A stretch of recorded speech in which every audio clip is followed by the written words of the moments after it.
Hello there YouTubers, welcome to a Frenzy Inferno's channel hosting the Super Anime Station. We're today reviewing the manga chapter for Naruto, which was chapter 601. Alright, last time we left off with the chapter review 600 where at the end we see like Madara, Uchiha Madara joining in the battle literally at the end where Obito's just, revealed himself.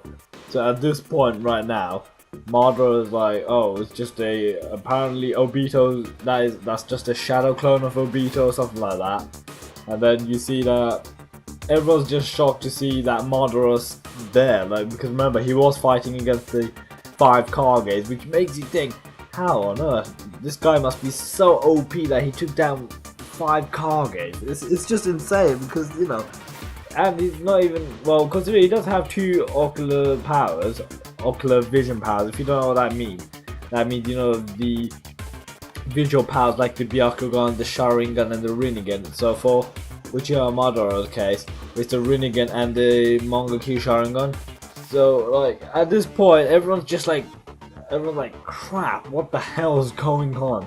They're just staring at how is he still alive? Wasn't the Edo Tensei stopped? Because remember, Itachi does succeed in stopping the Edo Tensei, but again, Madara is so OP that he manages to bypass that. Like he went against the rules and somehow he broke free from that, which makes you wonder how on earth did he do that? And like, it's quite cool to see that. You would think about how the first Hokage took Madara on.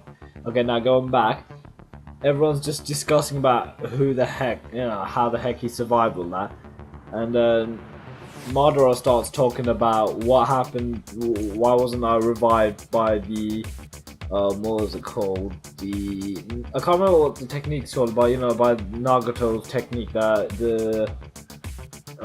just give me a sec. I'll get it. Well, it's the 7th pain technique. I forgot what. Really, the Gedo. I think it's called the Gedo technique or whatever like that. You can remember, Nagato does use that technique to revive everyone in the village. Unfortunately, Jiraiya wasn't there at the time. That's a sad face, but then Obito explains that Nagato betrayed them, and then he's like, oh, it doesn't matter, but he was just curious about what happened there. And then Naruto's like, how the hell are you still alive? What happened to the rest? Like, what happened to the others? And then we see a scene where all the 5 Kages have been obliterated. Literally, I was even surprised that Raikage got that badly injured. And then you see everyone else just in such a such a way they've just been messed up everywhere. Literally, I mean, like, they didn't even manage to like scratch Madara. That's just insane.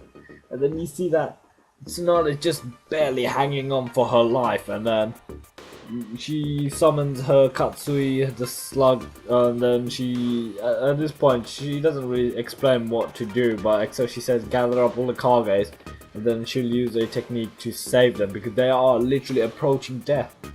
For me, like, the Raikage was just, oh my gosh, I can't, Raikage is quite OP, but yeah, to get defeated that badly there makes you think how the older generation ninjas was super strong compared to the current generation.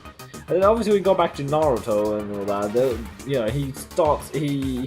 Well, before I go to that, Obito hands over the fan, and that fan is such a unique fan that Naruto jumps for the Rasengan. Oh yeah, before that, I think it was Naruto who freed B because he was chained up. So at this point, B uses a Bijou, I think it was a Bijou, but or something like that. And then, Madara just gets his Susanoo up like a massive shield. And nothing even hit him. And then Naruto comes in with the Rasengan, with the Nine-Tailed form Rasengan. And literally, what was it called? I can't remember the name of the fan, but it's an Uchiha fan or something like that. He just blocked off the Rasengan. Literally, the Rasengan did not do anything. It's like the fan itself is alive. It must be a legendary tool or something like that, because that fan, it seems quite amazing, because he did use that fan against Hiroshima Hashirima or whatever, I can't remember, you know, the first Hokage, and you see he blows away Naruto in a massive devastating blow, and then at the end he's just discussing about what to do, that he's going to, then Madara stepped in and then he said that he's going to take out the 8 tails and 9 tails, we're going to capture them, while it leads to Obito being told that he has to finish off, he has to like take on Guy and Kakashi, and literally, this is literally at the end point, and Kakashi's like, how the heck did you survive? And then you see a little picture that's like Obito's being crushed, like you don't actually see him crushed, but you see him like all bandaged up and everything. He's like, where am I? And then you see another man. I presume that man is the old, like, you know, when Madara was really old, literally approaching his death, and he was like, you're in a different world, you're not in the world of the living, or something like that. It's something weird, but surprisingly Obito survived, and you could tell it was Obito because of the crush, you know, half of his body was crushed. But that chapter brought out a lot for me, like, especially what happened to the Kages. But this is getting more intense, like, ever since from 600, it's just been epic. The manga series has been very popular so far. I mean, like, it's been shooting up, you know, the views. Because everyone was so curious about who Toby was, and it turned out to be Obito, then everyone wants to find out the truth. So I'll see you next time. I hope you enjoyed this commentary. I enjoyed doing this because I enjoyed that manga chapter myself. So comment, rate and subscribe. Goodbye.